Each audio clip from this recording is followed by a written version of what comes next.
things like Confucius and some of those Eastern philosophers and stuff like that. There's been so much that has been passed down through that world, and then so much of the history we have is because people are fantastic enough that we. All right, welcome to another episode of the Joe and Doug Show. We're excited that you're with us. If you're joining us on Facebook, we'd love for you to give us some hearts and some likes and share this video. We are trying a unique way to do this, as Joe is chilling, probably heating up. He is in Florida, sitting on the beach, enjoying some beautiful sunshine, 90-degree weather. I informed him I'm wearing a sweatshirt because it was 55 degrees this morning in Youngstown when I woke up. So awesome. Are you having fun, Joe, with the family? Oh, heck yeah. There's only 1,400 miles that separate us, but you would see we're side by side as if we were sitting there together. Yeah. So I know you went down and you stopped at the Space Coast. And so we got to talk about, just for a few minutes before we get into where we're headed, you saw the all the space stuff. You got to go to, were you in Cape Canaveral? Where did you go? What did you see? I know that's your sweet spot. You're going to go to Mars, I'm sure, at some point, and you're going to sign up to be one of the first people on this space tourism deal. You're going to outer space. So yeah, no doubt. So we stayed in Cape Canaveral. We had a campground down there, and then we hit we had Kennedy Space Center, and we toured. They got a great facility down there. They have it's sort of like a museum type of thing where they have the Apollo missions that they have laid out so you can learn the history of Apollo. And then they have the what they did with the space shuttle throughout history. And then they have a lot of the historical rockets set up there. It's really, you're right, it's completely in my wheelhouse. I was loving it completely. How I saw a picture of you and Ryan. Did Ryan love it as much as you do, or does he love it because you love it? You know what? That's a good question. I don't know, but I think every kid, when it's presented the right way, like it really pushes on the limits of your thinking. And so, like if kids are, I love the fact that the Kennedy, we went there a couple of years ago, and it was like dead. There was nobody there. But since Blue Origin and SpaceX and all of these people are participating again, the place was freaking packed, and it was young kids with I want to go to space T-shirts on, and I loved it. Yeah, and it's the ultimate frontier. It's that, hey, we're going to the West. We're willing to pioneer and break out and do something that nobody else will do. And I know from an entrepreneurial standpoint that's a big deal. There's so much innovation that happens in our world, but not a lot of creation. A lot of people will build on other people's ideas. They'll try and be a better version of a different business that's already out there. And they'll tweak and they'll modify and try and find their niche. But really, when you get into the space stuff, what you're talking about is creation, because we've never been there before. There's no one to model after. The path hasn't been made. And so so much of the stuff is fresh and new and exciting. Was there anything that you saw there that got your juices pumping, something you're going to print on the 3D printer when you get home, or a company you're going to start? Like what kind of are you going to space with your own company? See, it was a more personal thing. Like when you go through there and you look at all the attitude and the inspiration that came from these people, how it was above themselves, and they were willing to risk their lives to be able to pursue these things that were far-fetched. That inspired me, because anybody, when we were talking about ancient wars here, where people were giving their lives for something they believe bigger than them, that's sort of what I left there with, which bigger than self type of feeling. Yeah, absolutely. Just watching, I showed my kids some of the videos of Richard Branson and Jeff Bezos, both talking about it, the way they kind of approached it. I thought Richard Branson, anyway, kind of came across as, he was very emotional about it. It seemed very deep for him. Jeff Bezos, he was excited about it, but it kind of seemed like, hey, this was a fun hobby. Can't wait to do it again. Where Richard Branson was much more, it was visceral for him. Like you could tell, like, hey, I've been dreaming about this since I was a kid, and here I am. Yeah, when we talked about, like, when you get to the end zone, and if you like spike the football and over celebrate, it's because you don't believe that you're ever going to be there again. I got that same feeling where it feels like Bezos feels like that this is going to be a regular thing, and Branson felt like this was like the Yep. pinnacle, like you know what I mean? Yeah. Yeah, no, absolutely. Um, so when you're in that sphere for you, I know it drives the vision muscle a little bit and gets you kind of pumped and excited. I know for me when I get around inspiring stuff that gets my juices pumping, it's like, hey, like let's go, let's do the next thing, let's follow through. It becomes the juice, the fuel to go to the next space. Do you find for yourself when you hit stuff like that? Do you tank it away and carry it back with you? And how long does that fuel usually last? Well, I'll tell you, each one of these trips, I get sort of like a message, and I never know going into it what it's going to be. If it's going to be like a larger than life, like way new existential type of stuff, or if it's like just a reinforcement of something I'm working on. So this one feels like a very personal, very like I don't know, characteristic type of theme. I'm only a couple days into it, so we'll see. But I have a feeling I'm already feeling sort of like motivated to get behind the personal approach of all of my enterprises. Yeah, no, I totally get that feeling, and sometimes it's getting around the right people, going to the right For sure. space like this, and experiencing some new things. How do you share this? I asked about Ryan earlier. How do you share that experience on the Space Coast there? I know you often post the live videos of the launches, and you get excited about it. Um, what seems to kind of pique his interest, and do you tend to throw fuel on his fire, or does he tend to throw more fuel on your fire, or is it reciprocated? Yeah, both. You're right. It's a little bit reciprocated. I mentioned before, like when I was driving by one of the first times, I looked at all of the stuff and I thought, man, this costs. I couldn't afford any of this. Like I couldn't afford the door on the the big facility. So I always thought like all of that stuff was super out of reach for someone like me to even get and involved in it. I mean, it was more of an observer type of thing. So what I felt like we kind of uh, did today was or yesterday, the day before, we talked about like how we could participate, how we can get involved, how we can make like action happen that supports some of these things rather than just sitting back watching these things happen in front of us. Yeah, I think when people look at a lot of that stuff, they go, "Oh, that's impossible." You hear them say, "Oh, by the end of the decade, Elon Musk wants to put a base on the moon and start doing stuff on the moon." He's talking about in the next 25 to 50 years having the potential of a colony on Mars. And there's so many people looking at that going, "That's impossible." Like, why should he do that? Isn't that a waste of, you have all these armchair quarterbacks that are going to sit You're there right. and complain. Well, he steps out and does it. Um, and that'll segue into where I want to go with our topic. I want to talk about doing the impossible. Because if you go back to the 40s, 50s, and 60s, and we look at that World War II technology, the space race, all of that came out of that, ultimately, you had a lot of people looking at the investments that NASA and others were making, going, "This is impossible." And you had people like JFK, "Hey, we're going to go to the moon," and Yeah, you had these exactly. rousting speeches, and you had so many little kids, playing with astronaut sets and all of that, hoping to one day, aspiring to be these astronauts, to basically sit on, a couple of tons of jet fuel and shoot yourself off and hoping you get back. To me, when I look at that sort of stuff, it fizzled out after a while. What Right. caused the spike to chase the impossible, and then for it to fizzle and now rekindle? What kind of, because those things ebb and flow even for people personally. You see the impossible and then you go out and you chase it. Maybe you achieve a little bit of it, you get a little taste, but then people kind of simmer down, and then now we have this big kick.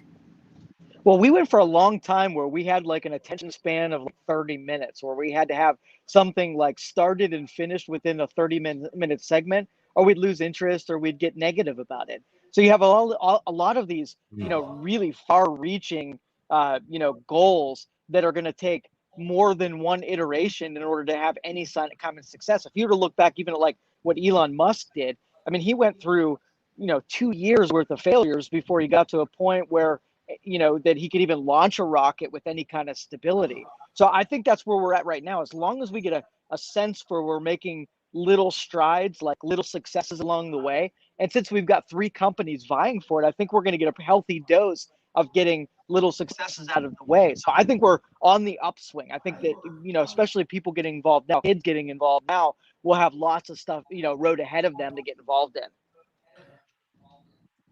What do you think is the cause for a lot of people when they see an impossible thing like that, or they hear somebody with the audacity of an Elon Musk to say, "Hey, we're going to put a base on the moon in 10 years."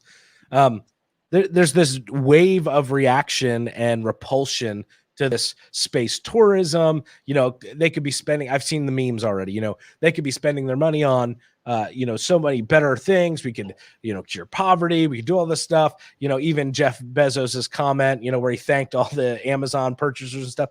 It was probably could have been presented better. But at the end of the day, like, he earned that money. If you don't like him, go buy your product somewhere else. And he can spend his money however he wants to spend his money. If he wants to spend it going to space, I think that's really great for him, really great for humanity. I think it pushes the envelope. But so many people, rather than tackling their own impossible, would rather tear down somebody else's attempts. Why do you think that is? Well, see, we're hitting that, that curve where you have the early adopters and then you get into like the laggards. Well, as soon as you started getting influence over the laggards, that's when you get the negativity. So it feels like that extra criticism is a bad thing, but we're having influence over that last remaining, like, last ditch effort. So those are the last people that conform, and which means that when you have, full acceptance, then that's when the really big stuff can happen. So feels negative, but in the reality, it's probably one of the better, better things. Yeah, I agree with that. I think when you're getting the criticism, for me, I try and turn that into fuel to keep pressing, because I know that breakthrough's just around the corner. When people look at their own impossible situations, whether that's financially, whether that's something with a company, whether that's a diagnosis from the doctor, you can really attack it only really one of two ways. You can either step up and do everything you can to defeat it and to come up with a solution or to push the ball forward, or you can sit back and critique everybody else who thinks they have a solution. I think often, some folks that, have gotten diagnosed with inoperable cancers, and then they go on to find a diet, or they go on to find some sort of supplement that cures their strain of cancer, because they get obsessed about it. And everybody says, well, it's impossible. You got a diagnosis, you're going to die. And they say, well, bump that. Every day from here till I'm in the ground, I'm going to figure out a way to defeat this. And then when they do, people are like, I can't believe they did that. It's the same thing when you look at, some of these companies. You and I often joke about the 20-year overnight successes. Everybody looks at them and they're like, oh, they got so successful. I can't believe they did that. Just everything fell their way this year. And I'm like, they've been plugging away in the negative and trying to figure this thing out for the last 20 years. It just all happened to click this year. But in previous years, you wouldn't have been saying that. You didn't know who they were. And so is it more the persistence that matters when it comes to the impossible, or is it the right makeup? You just have to strike gold, if you will. Yeah, and it's that persistence, and it's also that intensity. When those people who get that idea in their head, and no matter what the criticisms are, they can't be talked out of it. If you go beyond that 30 minutes of attention span, then the people who would criticize you, they lose the energy to keep criticizing you, and you win kind of by default. Yeah, no, and that totally makes sense. I know when I look at the things that in my life, the goals that I've set, and some of the things that it's persistent, that people look at and go, wow, I can't believe you did that, or I can't believe you've had success with this. And I'm like, well, it didn't just happen today. I've been persistent for the last 10 years, the last 15 years. And I failed a whole bunch leading up to it, kind of like Edison with the light bulb. I forget, the reporter asked him something along the lines of, how does it feel to have failed to create the light bulb 1,000 times? He'd used so many different elements. He goes, I didn't fail 1,000 times. I just learned 1,000 different ways not to make a light bulb. And it's all that perspective in that sense. So persistence, you and I talk about moving that ball 1 yard at a time. As we look at some of the impossible things facing our culture right now, when I think of things like the opioid epidemic, like, everybody looks at that and says, that's impossible. Like you're never going to have 0 deaths in that column. And I want to say like, well, it may look impossible, but what if we were persistent for the next 20 years? What if we said, yeah, we're going to take some licks on the chin. We're going to get burned. Some people are going to say yes, and they're going to let us down. But what if we just consistently chip away at that? Or we could talk about, poverty, or we could talk about some of these big items that seem insurmountable and become political talking points. But in actuality, it's when everyday people like you and me and like our listeners decide, hey, I'm going to take a little bit of persistence, a little bit of intensity, and I'm going to chip away at my edge of the world. And if we get everybody chipping away with a little bit of persistence and a little bit of intensity, we're going to see the world shift. Yeah, and like, well, if you surround yourself by people who were suggesting like you have a good support system and you don't really need acknowledgement to be able to persist. I mean, a lot of people like do something and they look around to see if anybody will give them acknowledgement for it. But if you could like do it anyway, regardless if anybody's with you or against you, and keep doing it, that's like the definition of persistence. It's not like keep doing it when it's easy. It's like keep doing it when it's hard. Yeah, well, and that's always the difficult part. That's the challenge in weight loss and going to the gym. That's a challenge in anything. It's easy when it's fun and everything's clicking and it feels good, and it's the first couple weeks. It's hard when it's March. Everybody likes to make the New Year's resolutions in January. It's hard when you get injured. It's hard when you have those setbacks. And I think when people think of the impossible and they think of going to space, something like that, for Elon Musk and for some of these guys, this dream started however long ago, and they've been building and building and building and testing rockets and hiring people, and they've invested millions of dollars into this venture to send them to space for 10 minutes. And everybody's looking at it going, oh, wow, he sent himself to space for 10 minutes. But these guys are thinking down the road here of people living on the moon and Mars and some of the stuff that just 25 or 40 years ago was science fiction, like in every sense of the word. And they looked at it and said, you know what, we're just going to be persistent. We're going to try that rocket. We're going to have it land back. It's not going to need a parachute. We're going to put it, and they just were persistent, and they increased that intensity. And now we'll look at them and say, oh, what successes they were, when in actuality, everybody was a bunch of naysayers for a long time. But we'll get on the bandwagon when they're successful. Yeah, and when you're living that far in the future, when you've already sort of like pictured the opioid epidemic and being, kept in check or having some solution for it, but you got today's critics talking about stuff that we're dealing with today. Well, you're living in a time period that's way ahead of them, so it's harder to hear those voices. Yeah, and you almost have to start living there before you live there. Like they have to start before a base is ever on the moon. They have to be on the moon. I don't know if that makes sense to our viewers, but it's putting yourself in that spot, whether through vision, whether through preparation, whether through you have to prepare for the thing you're praying for, to use a spiritual term in that sense, because you can. I always say it this way, that a dream hopes to, a vision plans to. And so you can dream all you want about going to the stars, but if you have a vision, you're putting a plan in place and you're preparing as if that's a reality. Yeah, and I'm pretty sure the visionaries have always struggled with that, where because it's not being done. If you basically would say something that is hard to picture, then that's like the first criticism that comes about is telling you that, hey, that's impossible, dude. Why don't you get off of that? But the true visionaries stick in there, and no matter what's said to them, they stick to that vision because they've already kind of lived it through, in their own mind. Yeah, and I think that people don't value, like they look at an Elon Musk or a Jeff Bezos, one of these guys, and they go, oh, well, they're just rich and they're able to do it. They're just, they'll lump it in whatever category gives them an excuse to not pursue the impossible for themselves. And so, oh, well, they're just this, they're a billionaire, they're whatever. And so therefore I don't have to achieve my impossible because I can't possibly connect with them. And that's just a cop out for you to sit and do nothing. And it's really not being fair to them when you think of the risk that they put up, or the way that they've persisted over all this time, the way they've learned. I wonder what would have happened had one of the launches not been successful or, God forbid, tragic? Um, how do you think those type of men would respond to a setback like that? Had a rocket, God forbid, exploded, or had something malfunctioned and it not gone the way they wanted it to? How would they have responded?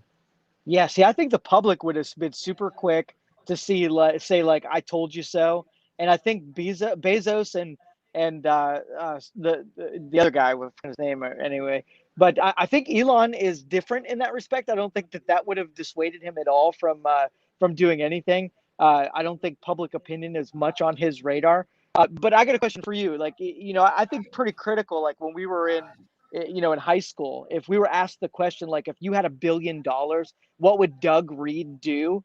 Like, I'm posing that to you. Like, if you Yeah. had $1 billion, Doug Reed, what would you do? If you gave me $1 billion, Yes. yeah, that's super easy. Sam and I talk about this all the time. First of all, we have our, personal strategy. We'd be in financial freedom and we'd take care of our family. But then you have huge opportunities to make investments, to start companies. I would not. So here's I say this, and this is not cliche. I don't ever want to retire. I don't think retirement is something that we've been set up to do as humans. I think one of the reasons people die early is because they retire. Now, I'm not saying that I should be in a position where I have to work, but I always want to be operating and functioning in my purpose. And so, whether that's at 80 or 60 or 90, I don't want to set my life up in such a way. And you often hear people, "Oh, I'll hand you $1 million or $1 billion or whatever." Like, well, I want to set it up so that I can just sip mojitos, on the beach. Hey, sure. Would I get to do some travel that maybe I wouldn't otherwise? Yeah, but I can't think of a worse purposeless existence than just going from golf course to golf course, beach to beach, and stuff like that. And some people listening to this are like, "Oh, well, that's because he doesn't have." No, I'm telling you, there's something in the fabric of human beings where we want to contribute something of significance and we want to leave a legacy. And when you take that out of the mix and you're just living for the next, party or the next thing, it's empty, and it really saps life of its energy. So, I mean, I would take that type of money, and I would get really smart people around me and figure out how we could really change the world with it. Start some companies, launch into some stuff, give some to some organizations that are tearing it up and doing great stuff already, and get to be a part of changing the world. It would just take what I do already, and it would give me different cards to play in the game.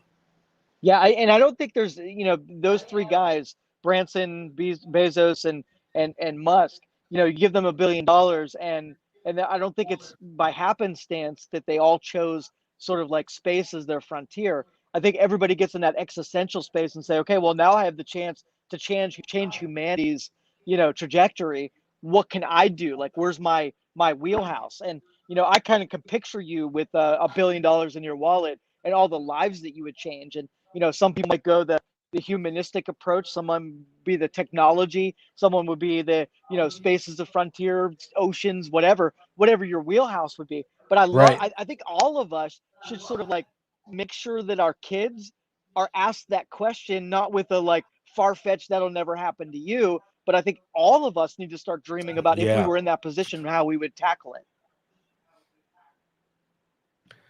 So all this conversation on the impossible and perseverance reminds me of a scripture that I'm going to read to you, Joe. Go ahead. Oh, hit it! Somebody He's got to got hit your the button. button. He's ready. Yeah. Yes, yes. In in the book of Thank you, Lucas. James, I'm going to read a couple verses here. In the book of James, it says, starting in verse 3, because the testing of your faith produces perseverance. And you and I talk about faith quite a bit, and believing for the things in front of us. But it's the testing of our faith that produces perseverance. It's when those doubts come in, those setbacks, that sort of stuff, it produces perseverance. And then verse 4 says, let perseverance finish its work so that you may be mature and complete, not lacking anything. If any of you lacks wisdom, you should ask God, who gives generously without finding fault. And I love that kind of concept that our faith is tested, but the testing of our faith produces perseverance, and that perseverance is going to finish its work. I'm going to get things out of persevering that I can't get any other way. And too many people short circuit their process by not continuing to push in. They get out when it gets tough and their faith was tested. Oh, I really like for that to happen. But then here comes the test. Here comes, the doubt. Here comes the insecurity. Here comes the setback. And we pull out rather than continuing to press in. And the good stuff is just on the other side of that, because that perseverance is going to cause me to grow in ways that I never could have otherwise. And it's going to cause my situations, the scenarios around me, to grow as well. I really think that for a lot of our viewers, and listeners, you need to understand that as you're facing that impossible situation, don't back out just because it gets hard or just because the odds keep stacking up against you. That's the time to double down and to push through, because on the other side of that is going to be growth and stuff that you never dreamed possible. Yeah, and I think you and I set up this culture where we can be embracing of that kind of behavior. And if somebody has some confidence, if they go out there, put themselves out on the line, and then if they come up short, it's one of those things where the culture rallies around them and gives them confidence for the next time around. I think we're doing a good thing here with driving towards that confidence level in our spheres of influence. Yeah, and it's super huge that when you have a failure, you get back on the horse. Too many people fall off the horse and they don't get back on, and then they're terrified.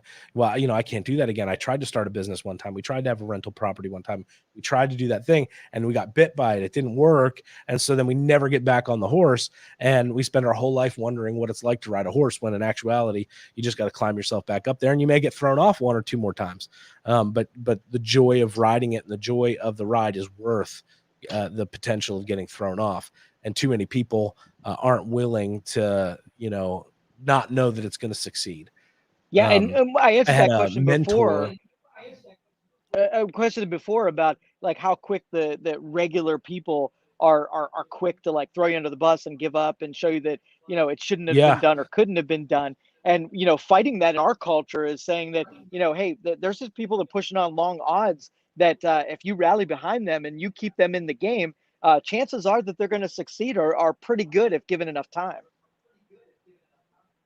Yeah, and I just think for most people, the rub is, well, I don't want to look this way. I don't want to be a failure. It's worrying more about culture and what everybody else thinks. When in actuality, if you're willing to eat ramen noodles and figure it out, you can pretty much do anything. And too many people aren't willing, and they don't have the grit to get down into it. If their talent doesn't take them to a certain place, they're gonna this is too hard, and you're gonna have to dig. You're gonna have to find another space in yourself to go to that level. I had a mentor that said to me one time, he said, if you could do anything and you knew it wouldn't fail, what would you do? And my response was almost immediate. And he looked at me and he said, you're a coward if you don't do it. And I was Boom. like, oh, because you put out this huge dream that you can sit and you can write notes about, and you can speculate about, and you can sit around on couches and talk about, and you can watch YouTube videos about. But it's until you put rubber to the road and really start making those 1 yard increments towards your goal, you're just really a coward and you haven't taken a shot. Yeah, I don't think people if there's a realize viewer how out there, a listener, it's like, I don't think people realize yeah, how powerful that criticism is, that when you have a vulnerable idea and you're already under the pressures of failure for succeeding, and then that, general audience gives you their opinion about what it is that you're doing with really no skin in the game whatsoever, how much that weighs on most people. And you're right that, yeah. given the wrong timing of that, they could bail on it and not even continue. Yeah, my hope and prayer for our listeners and viewers is that you would go out and tackle impossible stuff. Like Yeah, I don't sure. I don't just want to talk so that you make an extra $1,000 this year, like or you tried. At the end of the day, like, we have some big things in our culture that need people to tackle them, that aren't worried about what their neighbors think. They're not worried about what the paycheck is at the end of the day, that they're driven by raw passion and just genuinely wanting to see the world change. And those type of people go to space. I mean, that's the bottom line. Yeah, for sure. I think we're doing a really good thing here, Doug. I really do. Yeah. Well, I know that you have family and you got beach and sunshine. What's on the agenda for the rest of the trip? You know what? We Where are haven't you headed really gone next, into and the where you go? ocean yet. It's kind of a sin that I've been around the ocean. I haven't been in there. So I think tomorrow we're going to do some jet skiing, and then we're going to hit the beach pretty hard the next couple days. Nice, nice. I'll be here in Youngstown. I don't know if you realize this, but it's going to rain again. It's been raining like cats and dogs here as well. But enjoy your family, enjoy your time away, and hopefully next week we'll be able to do this again. And when my voice is back fully, we'll go for a full show. But I'm starting to wear thin here, so Beautiful. enjoy your wife and kiddo, and enjoy the sunshine for all of us here in Youngstown. All right. Thanks, Doug. Appreciate it, bud. Thank you for listening to this show on Youngstown Studio. If you like our programming, we invite you to subscribe to our YouTube channel, follow our Facebook page, or